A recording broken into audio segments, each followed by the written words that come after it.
Boa noite. Primeiro, sei que como você bem falou, foi um jogo muito difícil. Um jogo onde o nosso adversário faz um sacrifício na fase defensiva imenso. Todos os jogadores se involucram muito para defender. Eles induzem muito você a jogar por dentro para sair no contra-ataque. Então, é um jogo ao mesmo tempo que eles te concedem os espaços, eles aproveitam as perdas da bola, os contra-ataques. Isso gera frustrações, isso gera às vezes que o time faz com que o time se parta muito durante o jogo, e principalmente a forma que eles têm de atacar, que é com lançamentos, bolas longas no atacante e jogo por fora, né? Então esse tipo de jogo, claro que não é fácil. Para vocês verem o nível que é difícil jogar quartas de final da Libertadores, né? Sei que talvez os titulares das manchetes de amanhã serão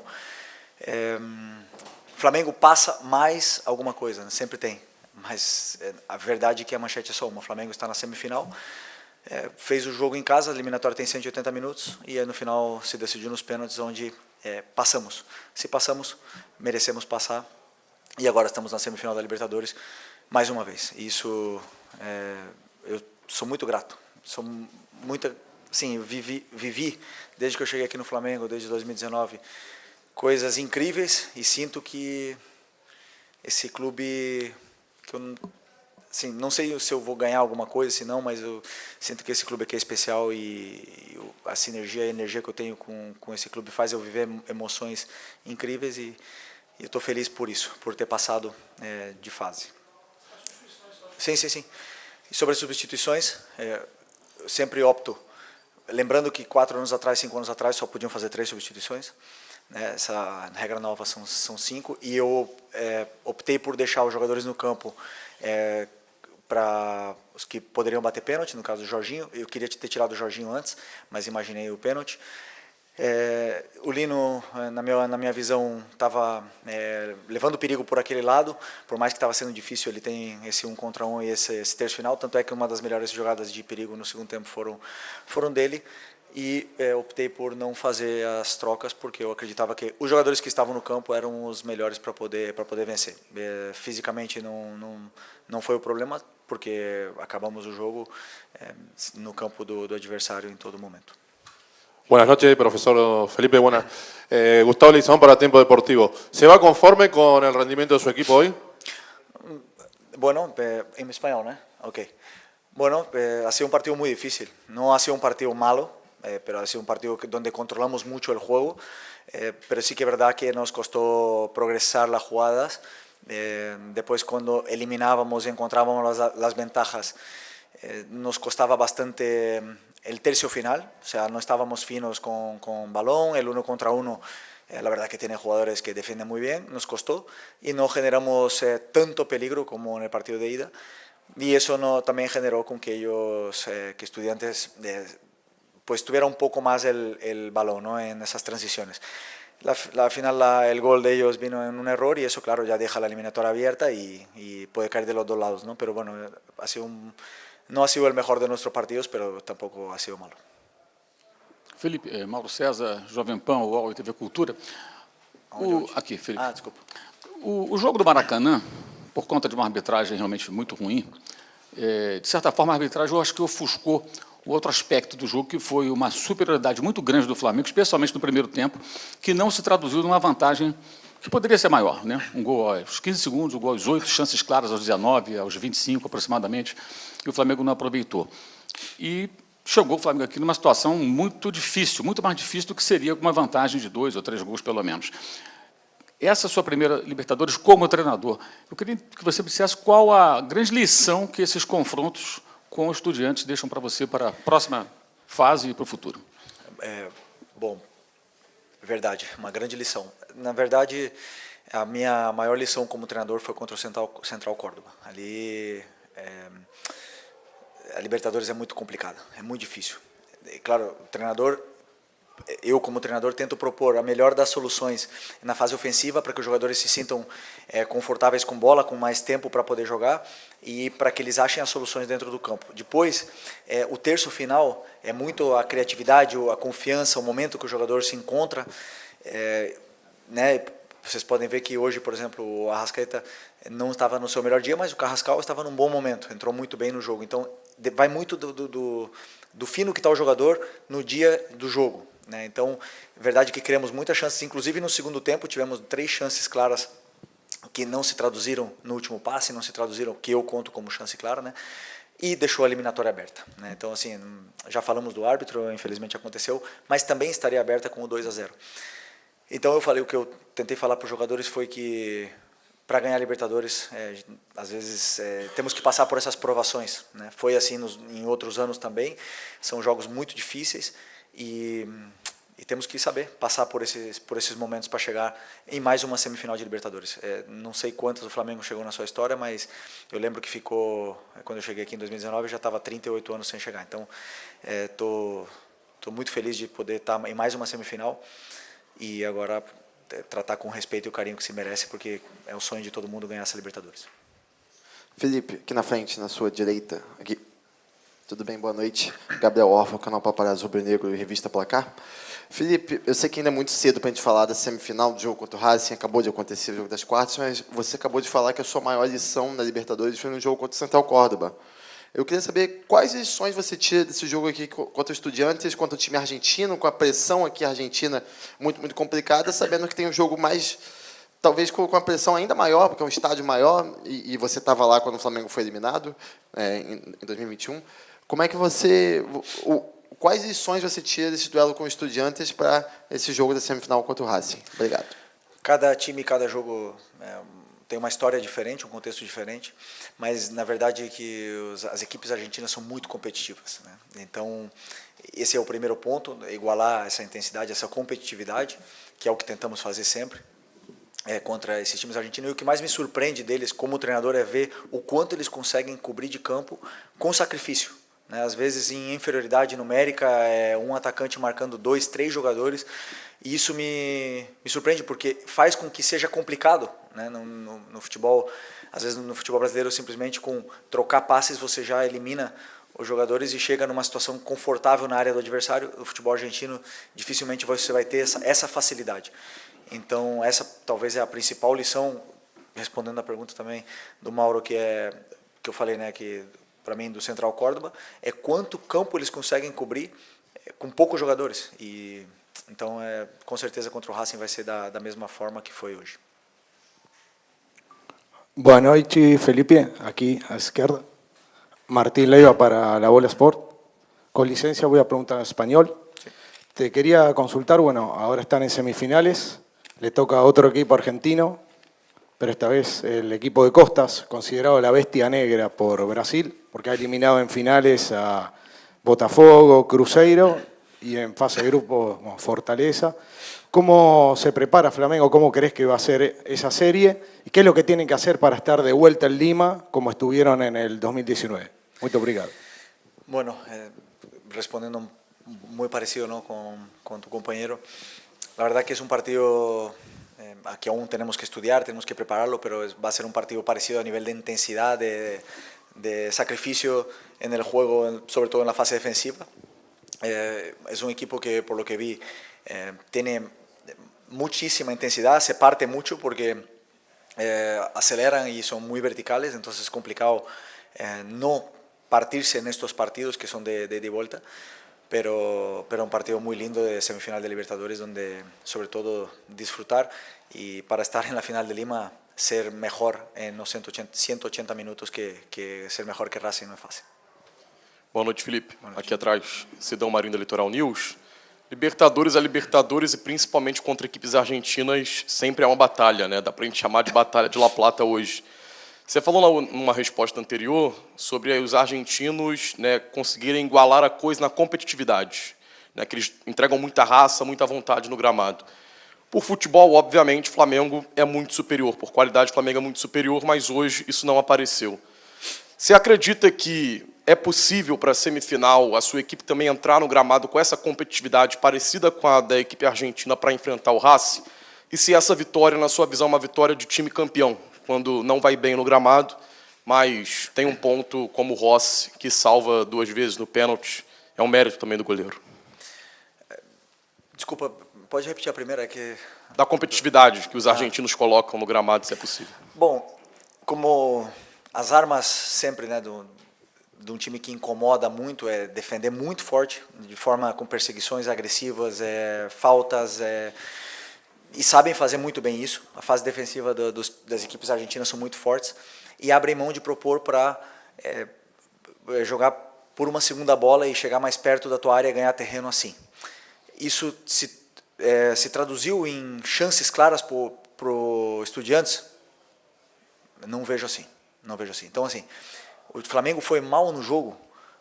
Eu poderia dizer que o Flamengo não foi o Flamengo que vocês estão acostumados a ver. Muito por mérito do Estudiantes, que conseguiu realmente incomodar, anular, mas a gente teve todo o controle do jogo no primeiro tempo, tivemos a bola, tivemos a posse. Chegamos muitas vezes na área do adversário, porém o último passe, a última finalização, o último drible não estava saindo. E isso fez com que, claro, os jogadores perdessem bola, o time se partisse em várias situações. Mas dizer que o Estudiantes foi superior é um pouco, para mim, não condiz com a verdade. Tanto é que tivemos o segundo tempo todo tentando, perto da área deles ali, machucá-los. É verdade que não conseguimos, como eu falei, progredir nesse terço final, e é algo que temos que melhorar e continuar trabalhando. Para vencer a Libertadores tem que passar por muitas provações, e ainda faltam 3 jogos. Então, para ser campeão tem que passar por uma semifinal que vai ser muito complicado. Felipe, Mauro Santana, do canal Mauro Santana, boa noite.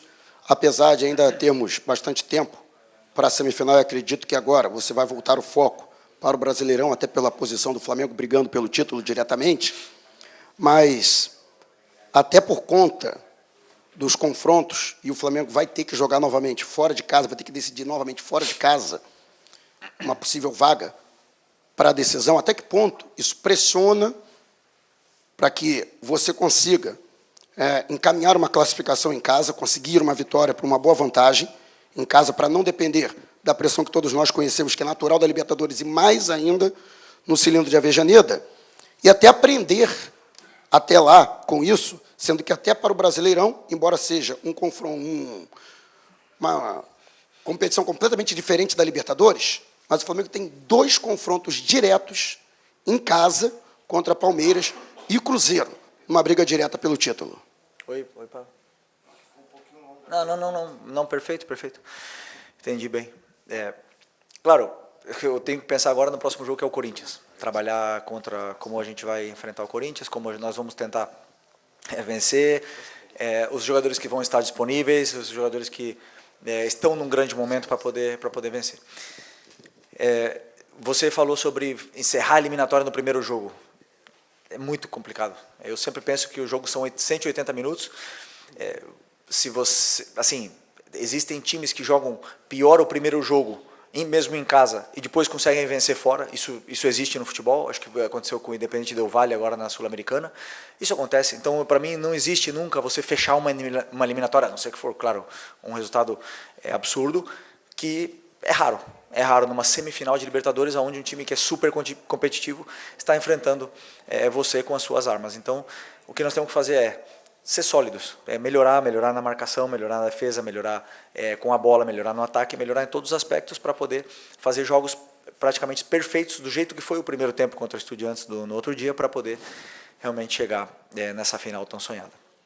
E sobre ter Palmeiras e Cruzeiro em casa, mais para frente, também fomos na casa deles, difícil, e vai ser difícil para eles também jogar, mas é o tipo de jogo que o jogador gosta de jogar. Jogo grande, a gente percebe outro ambiente no dia a dia no vestiário. Felipe, Ivan Trindade, canal Fla Urgente. Eu queria que você pudesse fazer uma análise da intensidade do time do Flamengo hoje nesse jogo, e eu queria saber se isso é uma coisa que é trabalhada dentro do dia a dia, para os jogadores, inclusive o Flamengo tem jogadores que estão jogando a primeira Libertadores, vieram da Europa, se essa diferença de um jogo como o de hoje é colocado para os jogadores que, muitas vezes, num jogo como esse, não é sempre o melhor time que vai ganhar. E qual é a análise que você faz realmente da intensidade? Porque fica a impressão que o Flamengo joga sempre da mesma forma, com a mesma, confiando muito em tudo que é feito e que isso vai resolver. Que bom que os jogadores confiam e continuam acreditando, né? Se tivesse não dado certo, tivesse perdido nos pênaltis, onde a linha é muito fina, eu estaria aqui dizendo que com certeza fui eu que pedi para os jogadores fazerem tudo o que eles fizeram. A questão da intensidade, essa resposta para mim, ela é muito simples. O adversário, ele deixa certos espaços dentro do campo onde você tem que encontrar e aproveitar. Quando o adversário ele deixa um jogador livre com a bola e o resto todo marcado, o teu time não pode circular a bola. Então não tem como você dar intensidade na circulação de bola se os teus jogadores todos estão marcados e tem um jogador livre que é com a bola. Então o que acontecia? Jorginho, muitas vezes livre, levava a bola e acabava caindo na armadilha de tentar forçar um passe por dentro e contra-ataque. A intensidade para voltar do contra-ataque era grande. Todos eles voltavam para marcar, Pedro voltou para marcar, Arrascaeta voltou para marcar, mas nunca tiveram livres. E então dá a sensação que o time não teve intensidade, mas foi muito mérito do Estudiantes de tirar a nossa criação e induzir o jogo onde eles se sentiam mais confortáveis. Felipe, acá, buenas noches, Luciano Negro para Punto Completo Noticias, perdón que te hable en español. Son dos preguntas rápidas. La primera, ¿cómo calificás el clima que se vivió hoy en el estadio? Y la segunda, estás en una de las casas de Diego Pablo Simeone. ¿Cuánto te influyó en tu etapa como entrenador que estás viviendo ahora? Bueno, primero se lo dije a los jugadores antes del partido. Hoy sentí ganas de jugar otra vez. Les envidié por ese ambiente que hay, por el césped, la manera que estaba perfecto, el clima, el ambiente del estadio estaba impresionante. La verdad que es un privilegio jugar en un ambiente tan increíble como ese estadio. Esa es la primera. Verdad que con nosotros cuando estábamos controlando el juego y teníamos bastante posesión, se bajó mucho el volumen y conseguimos eso, pero claro, luego vino el gol y se vinieron arriba otra vez y la afición, la verdad que no dejó de animar en ningún momento. Sobre Simeone trabajó aquí, ¿verdad? Fue campeón aquí, ¿no? 2006. Ok. Pero es hincha de Racing. Sí, sí, es hincha de Racing. Sí, sí. Bueno, es como, ya se lo dije muchas veces, es como un padre para mí. Hoy estoy sentado aquí fue porque él me ha inspirado a esto, ha cambiado mi vida en muchos sentidos y soy muy agradecido a él. Y nada, le deseo la mejor de la suerte siempre porque él sabe que le quiero mucho. Felipe, Raíza Simplício da Gol Brasil e da revista Placar. No final de semana a gente teve o clássico e muito se discutiu se foi falha ou não foi falha do Rossi no gol do Ryan. Hoje, no primeiro tempo, no finalzinho ali, aquela finalização, também muita gente colocou na conta que foi uma falha do Rossi. A gente viu ele muito abalado também na hora que desce para o intervalo, bem chateado. Alguns jogadores foram falar com ele. E aí, nos pênaltis, ele vai lá, resolve, defende 2 belíssimos pênaltis. Vai lá, depois pede até desculpa para a torcida. Queria saber de você se chegou a conversar com o Rossi, como é que foi no intervalo do jogo também, no vestiário com ele, essa volta por cima dele, né? O futebol te permite isso, dar essa volta por cima tão rápido. Pois não, o Rossi ele tem a nossa confiança, tem o carinho dos jogadores do grupo e os erros eles acontecem. É verdade que quando um goleiro erra é fatal, né? Você se expõe muito e, claro, um goleiro tem que estar num nível de concentração altíssimo sempre porque um erro te elimina, né? Então acontece e a única coisa que eu falei, ficar tranquilo, continua da mesma forma, que isso não afete porque ele tem a confiança de todos. E quando eu veio os pênaltis, ele veio falar para mim, deixa comigo que eu errei antes, mas eu vou classificar a gente agora. Eu acreditei e por sorte, fez 2 grandes defesas e conseguimos passar. Mas é importante que, eu sempre penso assim, quando o jogador erra, analisar o erro, não se esconder do erro, colocar no campo o que aconteceu e treinar esse tipo de lances, porque só, para mim, as correções e o trabalho em cima do que você errou é o que faz você evoluir e melhorar. Mas ele tem a confiança de todos nós. Felipe, Simon Ledo, do Coluna do Fla, de forma bem sucinta, você falou que os jogadores estavam perdendo os últimos passes ali sempre, não finalizando. Você acha que o excesso de qualidade do time, tecnicamente, atrapalha nessa parte da vontade de finalizar? De finalizar como? Na verdade, o excesso de qualidade técnica acaba interferindo na finalização mesmo, os caras quererem chutar e ficam sempre dando um toque a mais e não finalizam nunca. Hoje a gente percebeu bastante isso, né? não acredito nisso. Eu acredito que hoje eles não conseguiram se encontrar da mesma forma, as relações não estavam iguais que no outro jogo. Todos os nossos jogadores estavam com uma marca individual e eles não conseguiram se conectar. Eu senti que o nosso time estava um pouco distante, entre Lino, Arrascaeta, Plata mesmo e o próprio Pedro. Eles não conseguiam se conectar entre eles. Depois eu vou analisar, ver o que aconteceu exatamente. Mas não é fácil sempre jogar fora de casa, na Libertadores, com esse ambiente e com a eliminatória, e com o que está em jogo, né? Sempre jogar o jogo e não o que está em jogo é muito complicado para a cabeça do jogador.